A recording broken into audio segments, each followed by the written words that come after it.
Welcome back, friends and fans, to another episode of GalaxyCon Live, where we are bringing convention-style entertainment directly to you. Today, we're going to Hawkins, Indiana, with a fantastically talented young guest, so now is the time for all of you in our chat room to start typing in your questions.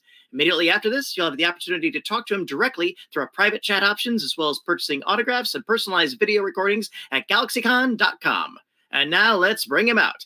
He is an actor, a singer, a spokesman for cranial dysplasia awareness,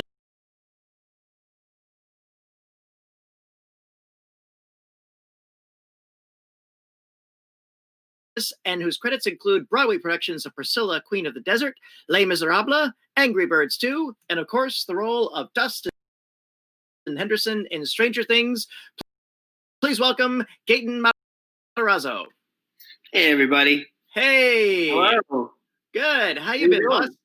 I'm doing great. I'm doing real good. That's good. Everything okay with you and your part of the world? Yeah. I'm living life, relaxing, trying. Indeed.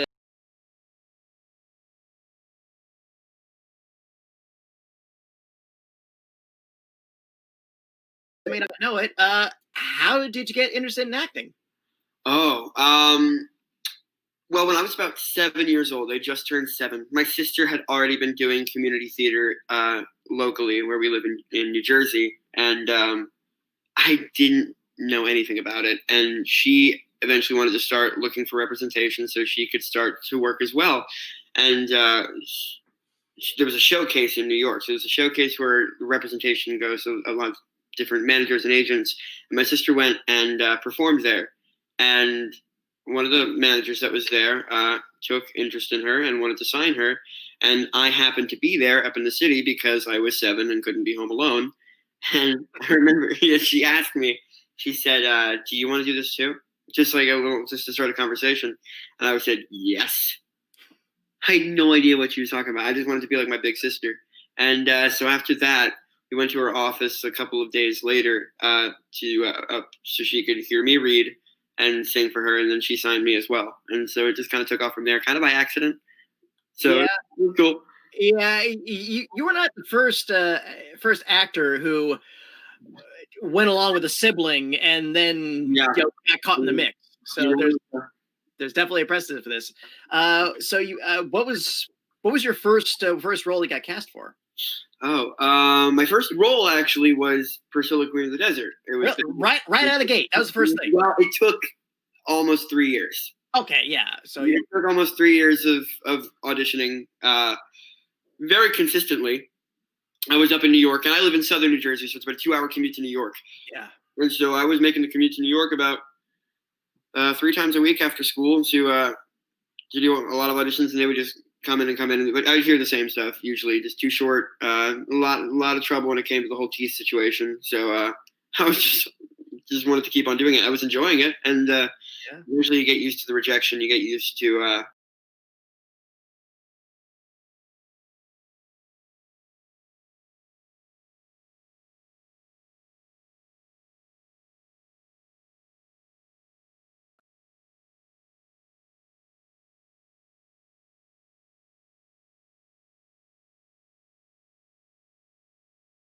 After a little while, I booked Priscilla. After auditioning for it like 3 times, and then after that, I started consistently booking stuff.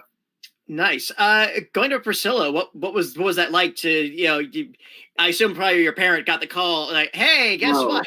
I remember it was funny. I had gotten cast in the Radio City Christmas Spectacular tour, and so we immediately were like so excited we were going to take that job, and we were. I don't know. I think I found out in the car. I was either on my way up to the city or on my way back from the city. I might have been on my way back from the city. And then a couple days later, we got the call that I had also booked Priscilla. So I booked both of them at the same time. But I didn't know I booked Priscilla. And so I went to my manager's office. Actually, I went to my agent's office.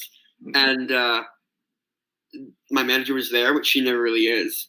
And she waited there. She wanted the whole family there. And she said that I booked it. And so for my first role, I had to decide between 2, and it was either a Broadway credit or a small tour, not a small tour, but a tour that was going to last a couple of months. So obviously we took the. I think Broadway was the good Strategic. I guess. And I just remember that moment. My mom was freaking out more than I was because I just didn't really comprehend what was going on.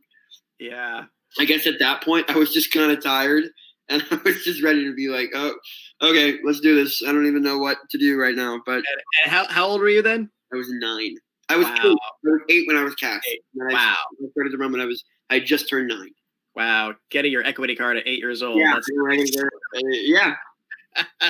Very nice. So did a run on that, and by all accounts, that was a very solid show. It's a very fun show. Oh my gosh, Priscilla's such a blast, and it was so cool. And it was actually it was really cool getting to be introduced to the community that the show is surrounded around, and it's so cool getting to be introduced to that from such a young age. And so it was very inspiring. A lot of really, really great people showed me what it was like to express yourself and just be yourself and know that it's okay to be yourself. Yeah. For those who don't know, Priscilla, Queen of the Desert is about a drag queen in Australia, a man who does drag, and how he's never met his son. So he's never met his son, who lives about halfway across Australia, and it's on the other side of the country, other side of the continent. And so him and a couple of his friends, he tells a couple of his friends that they have a gig in Alice Springs, and he doesn't tell them that he has a son or that he's married to a woman. And so it's about he's going to meet his son, and they're going for a gig, and it's all 70s jukebox music. It's so much fun, and it's very fun and very, very very, very heartfelt. And it's such a fun story, and it's funny. And the guy who played my dad, Will Swenson, was in Les Mis on Broadway with me as well. Oh, nice. Cool. Yeah. When I heard most of the time when I hear they're taking movies, taking into musicals, I'm always like, okay, whatever. But when I heard about Priscilla, I was like, yes, that's absolutely. Yeah. absolutely and the fact that they had all 70s and 80s music, that was the music that they had in the show. That's all the songs that they sang, and it was great. Mm-hmm. And all of it from long before you were born. Yes, very much so. Very much so. So that, and you mentioned Les Mis. Yeah. Very, very, two very, very, very different. It's actually funny. I had been auditioning for the Les Mis tour since I was 7. Yeah. It was my first audition that I can remember, was auditioning for the tour. I auditioned every 6 months until the end of the tour, which was a 3-year tour. So I'd auditioned 6 times, and I finally got cast at the last leg of the tour. And so I got to do that for the last 6 months, and it was absolutely fantastic. So that role, I was trying so hard for that role for so long, for what felt like forever.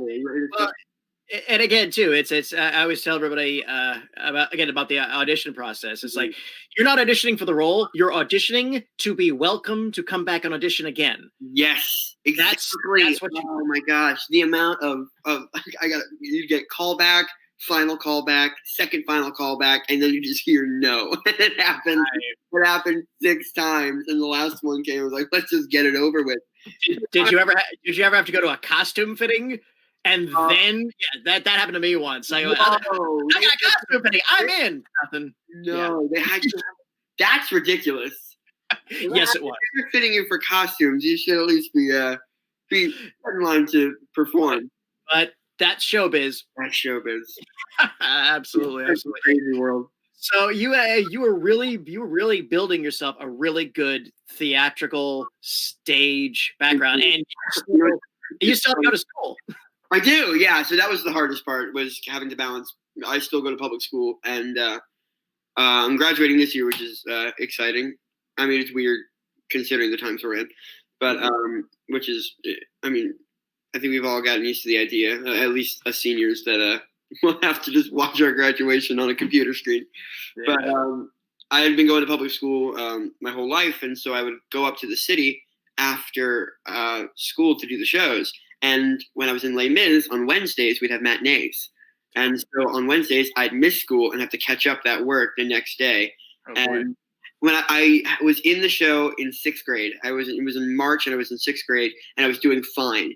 And then 7th grade rolled around, and I was in it in 7th grade all the way until March of 7th grade. And my grades were not good. in 7th grade. And after the year, they're like, "You're too tall," and I'm like, I can't keep doing it because I'm going to fail school if I keep doing this. So that was the hardest part, was definitely balancing that out.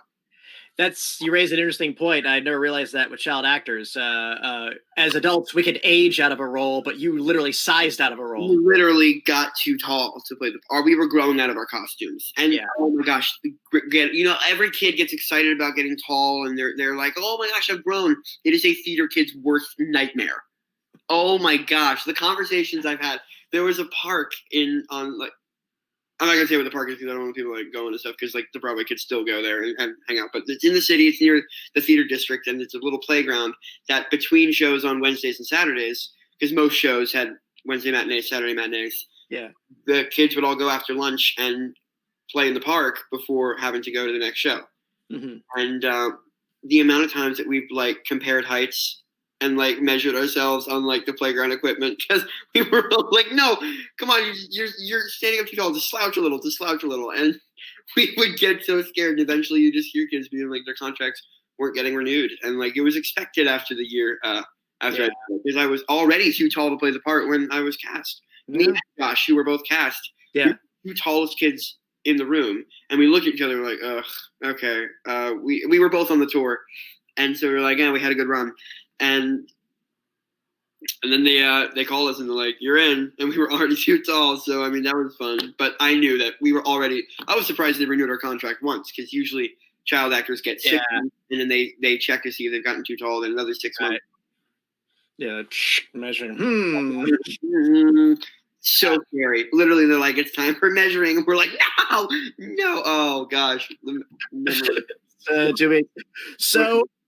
When did you get the notification of, "Hey, there's a new Netflix show. It's like a sci-fi horror thing"? You recommend? I had had been offered a final audition to swing in School of Rock the musical. Oh, so that would have been really cool. I was day after they asked me to come in and read to swing for I believe it was Zach, Lawrence, and Billy. And for those of you who don't know, swing is almost like an understudy that covers multiple roles in a show. Yes. So that's just for people watching. And then at the same time, I also was auditioning for Stranger Things. It's funny. I remember when I was doing Priscilla, somebody had asked, one of my dad's friends had asked, "You seem to be liking this quite a bit." I was like, "Uh-huh." And he goes, "You think you'll ever go to TV?" And I said, "In theater, it's real acting. We have to get it right the first time." No, seriously. I was like, "Oh, it was so funny." Boy, you were becoming a theater actor, weren't you? I was like, "Those damn TV actors." And then I auditioned. And their free lunches. and their catering. But I remember I was auditioning, and it was a really cool audition process, and I knew it was going to be an interesting project from the get-go, because I'd read once. I went up to New York to read once, and then I was auditioning for Mike originally. I think most kids were auditioning for Mike, because most kids that I talked to who had read, I mean, Caleb I only read for Lucas, and Noah I'd only read for Will. But Finn had also only read for Mike. But I read for Mike, and then I'd also read for Lucas once, and then I read for Dustin after that. And they were like, "Okay, yeah, there." But I remember that process. It was so weird. After I did the second call, they brought me in for a callback with new sides, which I found recently in my garage. Oh. I found the old audition sides, the dummy sides that didn't even make it into the show. Like, it was completely different. Like Nancy had found out about 11 in season 1, and like early on in the show, and that was going to be a major portion of it. And like, oh, wow. I don't know if it was, or they're just like, "Let's just write something with the names and see if it works." And I remember that take. And I wasn't even off book. It was such a quick. They called me in so like, it was such like short notice that I wasn't even off book, and I was like, that might have been one of the worst auditions I've ever done in my life. Mm-hmm. And they called me back though. They called me back, and after that second call, they sent me this link to this huge document that was basically a slideshow that told us all about what the show was and what they wanted to do with it and what their ideas were. They made a fake trailer that was comprised of a bunch of different movies from the 1980s that were going to be the main inspiration of the show. And they took all these different collections of different films and put them all together. It was Close Encounters of the Third Kind, E.T., The Goonies, Stand By Me. A lot of people talk about Stand By Me because it's not necessarily a sci-fi sci-fi movie, but when it comes to the story, and when it comes to the emphasis on the necessity of camaraderie and the necessity of that you need to have when you're coming of age. Yeah, at that age. Yeah. And when you're going through a journey like that, and like both in Stand By Me and in Stranger Things, the boys go through something they never even imagined they would have to. Yeah. And it's and there's another interesting factor to it too. Stand By Me, Stranger Things. I've always believed this theory that I think kids at that age can emphasize, and I think they're fascinated at seeing kids from a different time period going through the same rigmarole. I think that's why Christmas Story resonates still so much too. Oh gosh, I watched that movie. I forget what channel does. It might be like TBS. TBS does like 24 hours. Yeah. And when the family comes over, that's literally all we put on. But it's like every boy kind of remembers that age, and it's nice. Oh wow, yeah. It was like that. It's been like that for kids the whole time. Exactly. Yeah, and it's cool with Stand By Me. And Stand By Me takes place in the 50s, correct? Yes. In the 50s, and it came out in the 1980s. And so a lot of adults in the 80s were looking back and saying, wow, this was my childhood. And so then you have that same thing here where a lot of adults are looking at Stranger Things and being like, the 1980s was my childhood. So I'm excited to see like what period pieces and coming of age stories are going to be like based around now. That's what I'm excited to see one day. I mean, it may not be very exciting. I mean, kids don't do much now. Oh, you'll get there. You'll get there. But me, a couple of fully convinced. Yes, I was at that age in 1983, and yes, D&D playing, and watching those same movies and run around. Yeah, we started getting into D&D. Yeah, and I mean, I've been working on the show for 5 years, and I didn't even do a campaign until during the quarantine, and it was online. It was an online campaign. It was my first one. I did it with a couple friends. And I was like, yes, this is everything. And I didn't even know why I didn't get into it. I was like kind of like scared I was going to like get into like this whole hype thing. Oh, yeah. Like people would like say, oh my God, he does play D&D. I was like, oh, I don't want to do that. Well, I can see it might be a little, since the character, it's so much into the character mythology that, I could see, you're justified in being a little hestant, but once you cross on over, it's like. And once you're there, and nope, never going back. That is so much fun. You got cast, went through the whole first season. When did you begin to realize that, oh, wait a minute, this is not just successful, this is a bona fide hit? That's the thing. It took way longer than it should have. Yeah. For me, for a lot of us to comprehend that. We all knew from the get-go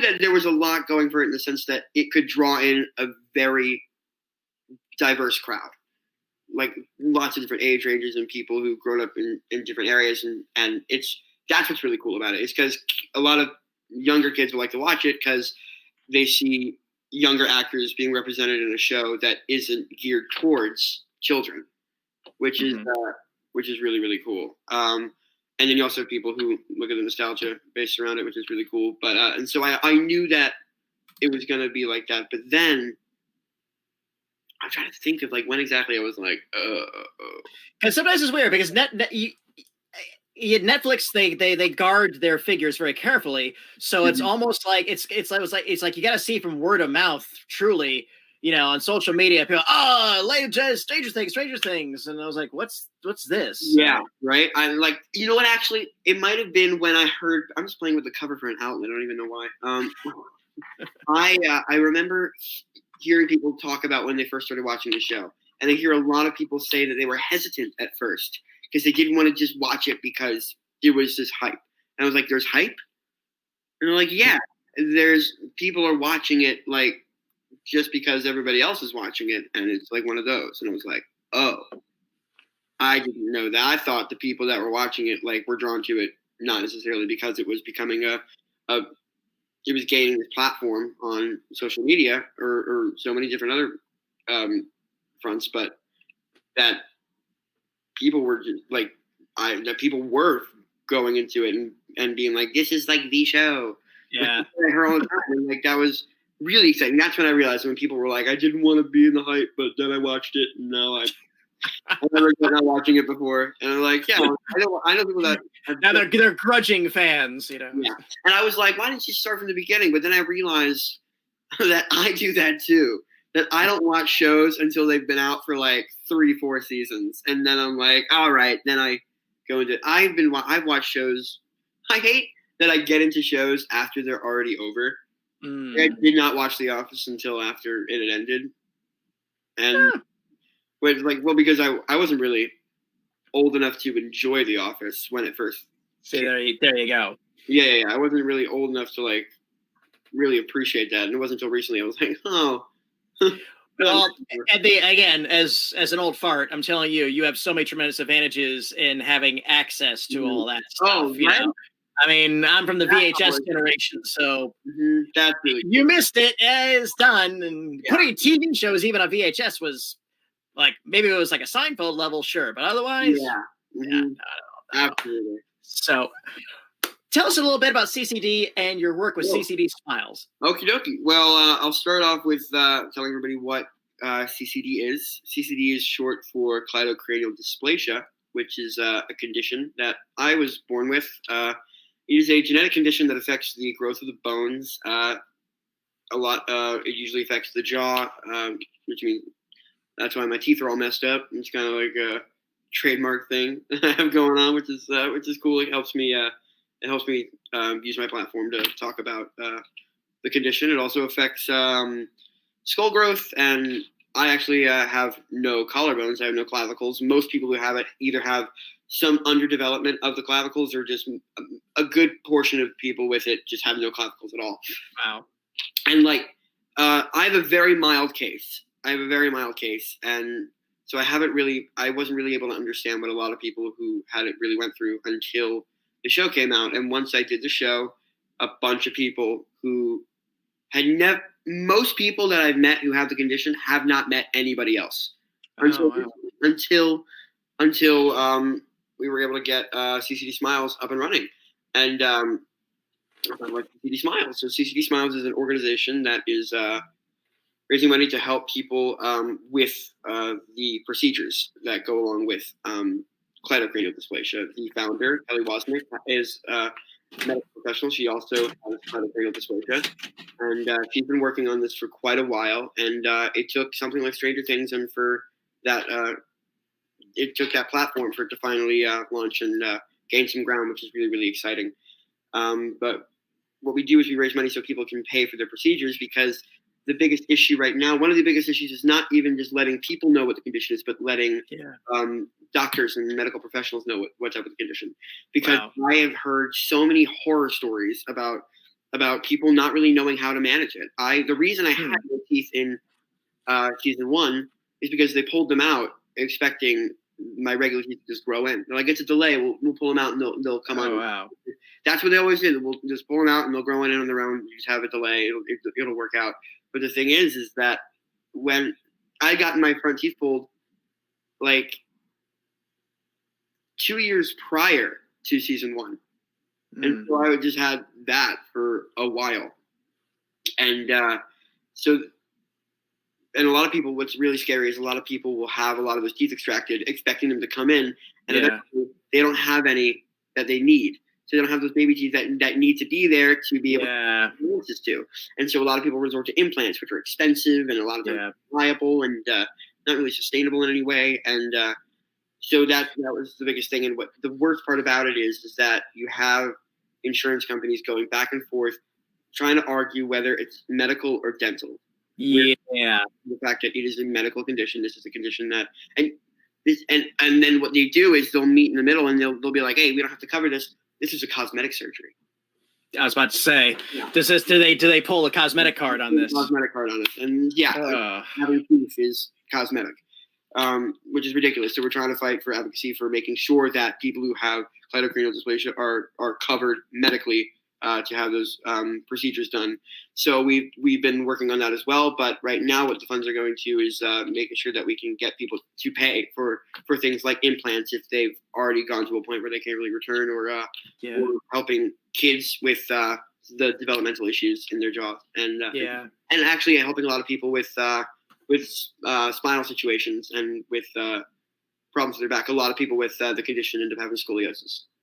Wow. So it seems like the biggest problem is one is awareness, and even among the medical community, and it seems like a lot of just misdiagnosis or just wrong diagnosis at all. Yeah, exactly. And I know people who weren't diagnosed until their 30s. Yeah. We're told they did not know what they had. Some people did not know what they had until Stranger Things came out, until they heard the name, and a lot of people have the condition. It's recognizable based on facial features and bone structure.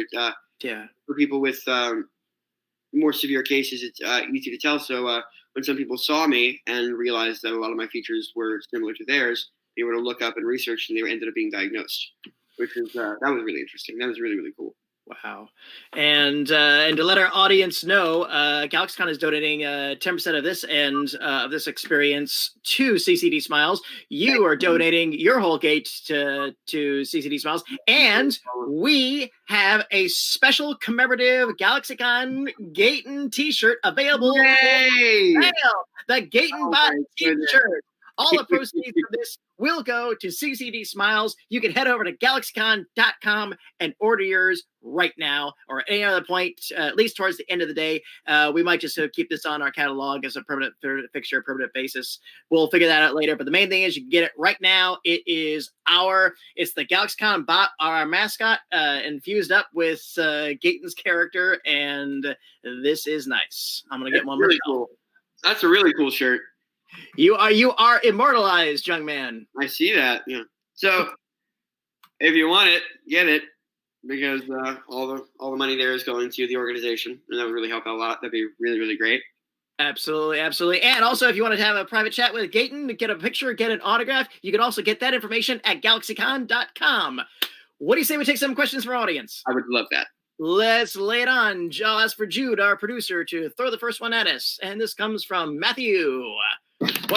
What's your favorite video game of the 80s? The Legend of Zelda, the first Legend of Zelda. I absolutely love that game. I love the Zelda games, all of them. I'm going to say probably the best game series of all time. And I'm pretty sure that I keep debating about what the best video game of all time is, but all of them up there are Zelda games. Fair. I keep deciding between Ocarina of Time and Breath of the Wild, and I've played both so many times. I love it. But yes, the first Legend of Zelda, 100%. I played it like 9 times. Nice. I'm a Street Fighter man myself. I see. I was back when the first game we hit the plungers. Yeah, right. Matthew, thank you. That was a great one. What's next? From Ensign Brian. Where would you film Stranger Things if you could film it anywhere in the world? Somewhere in upstate New York, because it's closer to home. That's pretty much it. I remember it films in Atlanta, Georgia, and I love Atlanta. And actually, there's a lot of people down there that I'm very close with because of the show. So I kind of look at it as a second home, considering I have a lot of friends there now, and so I enjoy it now. So I wouldn't really change it because I want excuses to be able to go back. But if I could, at first, we thought I was going to be filming in New York. We thought I was going to be filming in Montauk, New York, because that's where it was originally going to take place, was in Montauk, New York. There were a lot of issues with that because there is a lot of stuff that we ended up not being able to put it in Montauk because we were basing the show off of a real place and based off of real events. Mm-hmm. So we had to. So it still is based off of the events that took place in Montauk in the 1970s and 80s, going towards the end of the Cold War, in a place called Camp Hero. And on that, it's called this stuff called the Montauk Project, which is really, really interesting. There's a lot of theories about human experimentation and horrible that. Awful that. I've read about stuff like found up on the beaches in Montauk and the weirdest stuff. So it was based around that and the conspiracy around that. So probably New York because it's closer to home and because that would be really cool to help tie in with the original premise. Absolutely. Cool. And so, Brian, thank you for that one. Let's do another. From Sky, what was your absolute favorite part of filming the seasons or your fondest memory of Stranger Things? God, that's literally 5 years of memory right now. I'm going back to when I was 13. I just turned 13 when we started filming season 1. So, oh my gosh. One of my favorite memories.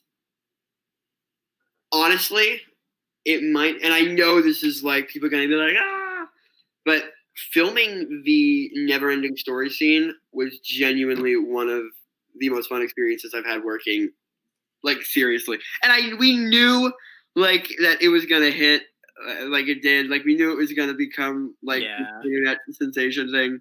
And it was so much fun. And I remember doing that. And I remember working with Gabby, who plays Susie, and we, like, rehearsed the song beforehand.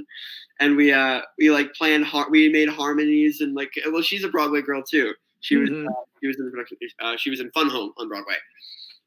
She's so talented, amazing. And we like basically rehearsed this whole number, and we're like, knock it back, seriously. Like, this sounds too professional. We practice. Yeah. And that was so funny. And that whole day, because I was off camera for her coverage in her room, which is on studio. And then she was there when I was singing. Actually, it was really cool. We filmed the scene where I'm singing on the hill, on this little hill on our lot. So we put up blue screens behind this little grassy hill that looked, and literally behind the blue screen was just all of our studio stuff. Yeah.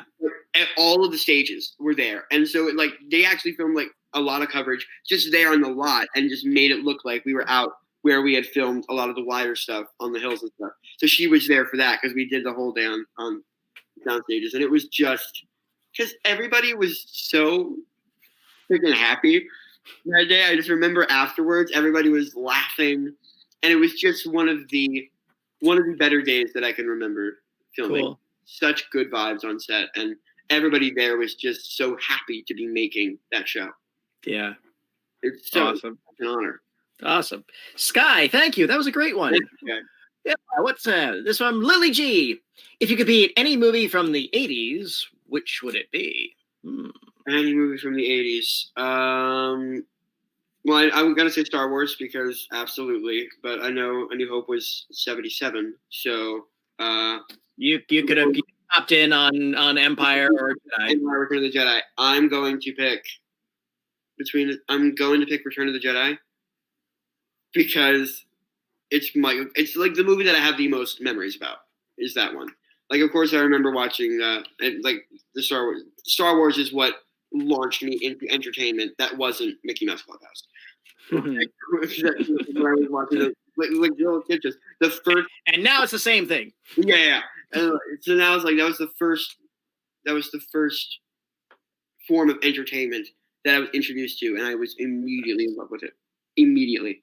So I'm going to pick Return of the Jedi only because all of the stuff on Endor is so cool. The Speed Racer stuff, that'd be so cool. Even if I just got to be like a rebel soldier in like the cool camo costumes. Yeah. Be a stormtrooper, that would be awesome. Right on. Cool. Lily, thank you. That was a great one. Really? What do we have next? From Miranda. What are some of your favorite bands and what music do you listen to? I listen to a very wide range of music. Favorite bands. I love Green Day. I've always loved Green Day very, very much. It's one of the first bands I actually started to listen to that actually introduced me to music as well, which is really cool. But so a lot of classic rock as well. I love Led Zeppelin. And what's actually really cool, I don't know if you guys have heard of Greta Van Fleet. You guys know Greta Van Fleet? They are a newer rock band, and the lead singer sounds identical to Robert Plant. It is insane, and their stuff is awesome. Writing that down. Mm-hmm. Oh, so cool. You will not regret it. It's amazing. I love my Joe Keery's new stuff. Yeah, Joe. It's Joe with the D in the front, so DJO. He's an album called 2020, and I don't think he actually realizes that Like when I told him that I loved his music, like I think he thought I was just being nice, being like, "Good job releasing like your album." I don't think he understands. I know every lyric to every song on that album. I don't think he gets that I'm literally a fan of his music. I don't think he knows it. He's going to eventually. But oh yeah, well he'll know now. He'll know now. somebody in the chat room is gonna head to their social like fanboy shirts and stuff. Nice. Miranda, thank you. That was a good one. What do we have next? From Jamie. Who was the first Stranger Things cast member you met, and what was your first impression of them? The first cast member that I met was actually at the same time I met Caleb and Sadie, because all three of us were on Broadway at the same time. Oh. Yes, so Sadie was in Annie, I was in Les Mis, and Caleb was in The Lion King. And so we knew each other from back then. That same park that I talked about. That park. We got to know each other there. That was really, really cool. So I met them, and we're theater kids. We all love each other. We got to stick together.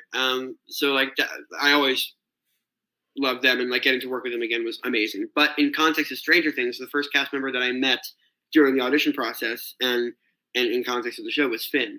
And it was when we went out to LA for the chemistry reads, when I was reading for Dustin, and he was the only he was actually the only cast member that I read with, was Finn.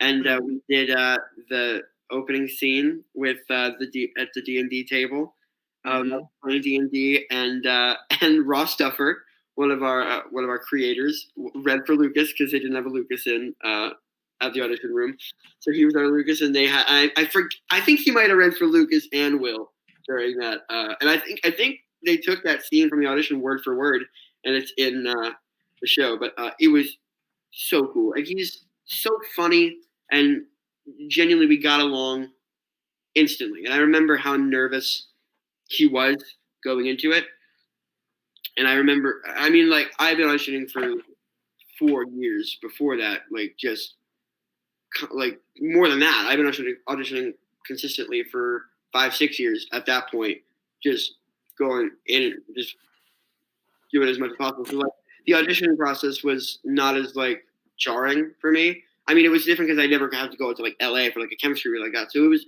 nerve-wracking.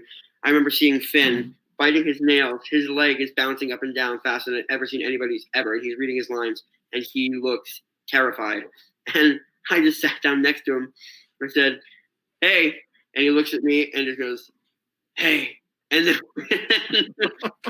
immediately, and we just started talking, and we ended up going to the hotel pool after that, and we had a really nice day. So that was really, really cool. And I remember after I got cast, they said, "You're the first one," and which is cool, really cool that I was the first one cast. But then I couldn't text the people that I met and ask them and be like, "Hey, I'm in. Are you in?" All I wanted to do was text Finn. All I wanted to do was be like, "Dude, please tell me you got it." But if you didn't, that would be so shitty. It'd be terrible if I was like, "I didn't know you," and he's like, "No." Yeah, there's a certain grace period where you learn real quick. Yeah. You don't ask anybody, "Do you hear anything?" You wait for them to say, "Hey, I bagged the 2-day contract." Yeah. I think he didn't know that I was cast yet, so we were kind of just waiting for each other to ask. Yep. But we had both already booked it at that point, and so we had kept talking back and forth. It was awesome. Yeah, been there, done that. Jamie, thank you. That was a great one. You. All right, let's do another one. From Piper Cosplay. If you had the chance to be in any Broadway play, what would you choose? I don't know if like Piper Cosplay is into theater or not. So I don't know if when you say play, I don't know if you're referring to like musicals and plays. Because I'm gonna be. You choose. Are we going like with either one? Okay. I'll tell you what. If you want, you pick a play and you can pick a musical. Okay, I'll do that. A play. I would absolutely love. Eventually, like I couldn't do this now because I'm too young. And I would absolutely love to play Lewis in Angels in America when it comes to plays. It's literally an 8-hour play. It's insane. But I saw it in its recent Broadway run, and it was absolutely stunning. One of the greatest pieces of theater I'd ever gotten to see. One of the most astounding casts on anything. It was insane. So it might have been that experience that draws me to the show a lot. And there's something about the character, and he says so much. There's so much talking involved with Lewis, and it's such a cool role and such an extraordinary play. When it comes to musicals, though, oh boy, the list goes on.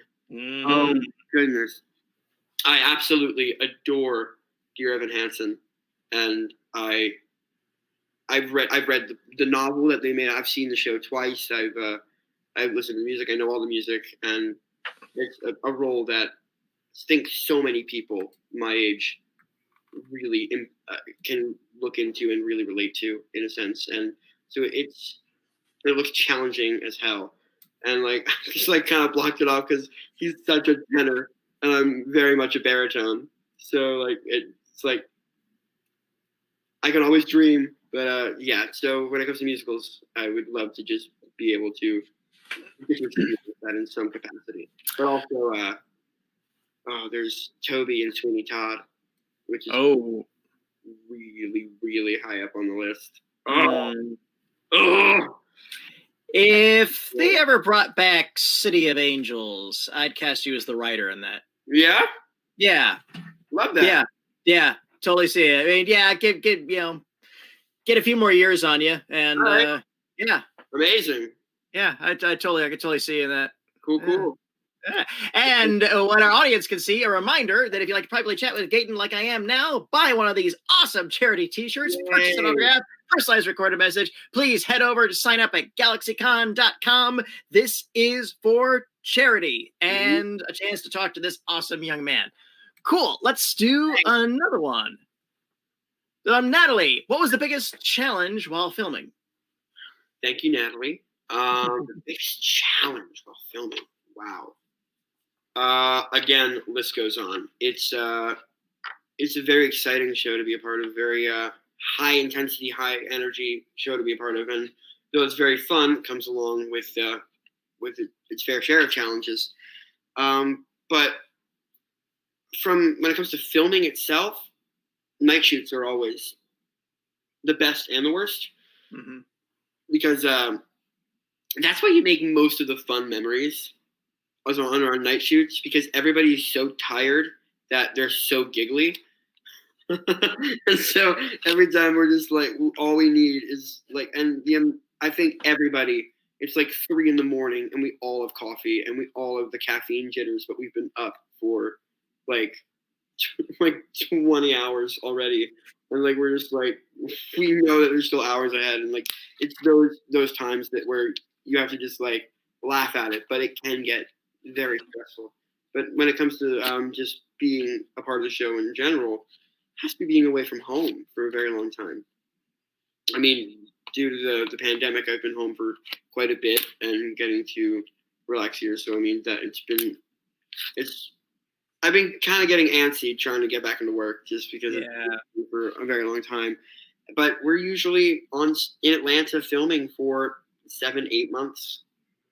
And so it takes a while. It's more than half the year where I'm away from family. And all my family members are up here in New Jersey, and we film down in Atlanta. So. Curiously enough, now that you're graduating high school, will this free up your availability for regular shooting? Oh, I am so excited to finally get to experience filming the show without dealing with school. Without having to deal. I mean, I always loved filming the show anyway, and I always made sure that school was the number one priority. Was making sure that I finished school, and that I finished school at my school where I've been here forever. And which I think is very commendable that you stuck with that. Thank you very much. But yeah, so that was the number one priority. But now, especially because I'm about to be 18, there are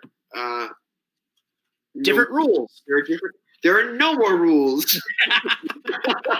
Whichever one you wish for, now they can abuse you like crazy. By the time I go back to filming, I turn 18 in the beginning of September. I almost said December. I almost got my own birthday wrong. It's going to be a long day. I turn 18 in the beginning of September, and I think at that point, we will, because of the pandemic, we may not be back into filming. So I'll be 18, and so I can they can keep me as long as they need me without any time caps. Because when I'm 17, I have like a 10.5-hour limit. Yeah. 11-hour limit for my day. And like as you get younger, it can change. Like for people who are like 8, 9, it's like an 8-hour limit. And then for like 6-year-olds, it's like a 6-hour limit. And then you have toddlers who work on the show. And we have had toddlers work on the show.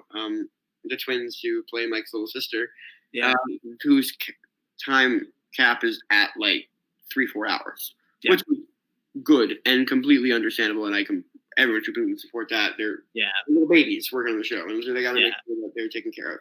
Now I'm turning 18. They're gonna be like, have fun. Yeah. And for the record, we are not disparaging the child actor laws with Jackie Cooper, like had to put into, because they were working him like a mule in the 30s. It's insane. And I realize being a child actor, what people say child actor, in the sense that a lot of people look at it, it's really good being one now rather than one even in the 80s, because I hear a lot of stories from a lot of people who have been in situations very, very similar to me, who were not taken care of, who were exploited, and who were abused. Mm-hmm. And it's disgusting what went on a while ago, and I'm glad that it's changed and that people open their minds. But I'm turning 18 and they're like, yep, 12-hour days, here we come. Get ready, son. Get ready, son. Well, maybe it means more screen time. Yeah, right? I mean, I guess so. I think we had time for one more question, so I'll ask our producers to pull a really good one out of the hat. This one from Jamie. If you could only bring one item to the Upside Down, what would you bring and why? One item. I'm trying to think of something practical, like a fire, like a lighter. But like a lighter would you'd run out of lighter fluid. So maybe like a fire starter, like one of those but how can you set a fire in the Upside Down? Everything's cold and wet. Everything's cold and wet. Maybe, like a camouflage survival blanket. Not bad. It's warm, and if anything comes by, I can just like duck under it and just stay there. Because, I mean, I can't be like, I'm going to bring a sword. Like, I'm not fighting back. I know that right now. If I see anything, I'm bolting. You know what I'm saying? Bye-bye is what I'm doing. So it's something that can help me hide. Because I'm small, and I can bend my bones a lot. Oh, window. My bones a lot, so I can squeeze into small spaces. That's, yeah. I guess I'll go with that.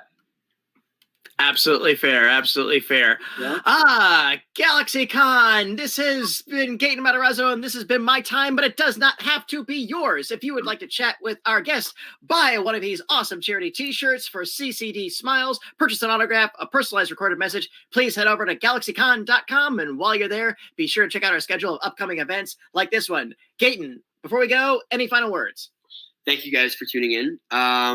And just, this is all going to CCD Smiles, my organization, so that would be really, really good, greatly appreciated, especially you got those shirts. And I hope I get to talk to a lot of you very, very soon. Thank you guys for tuning in. I appreciate it.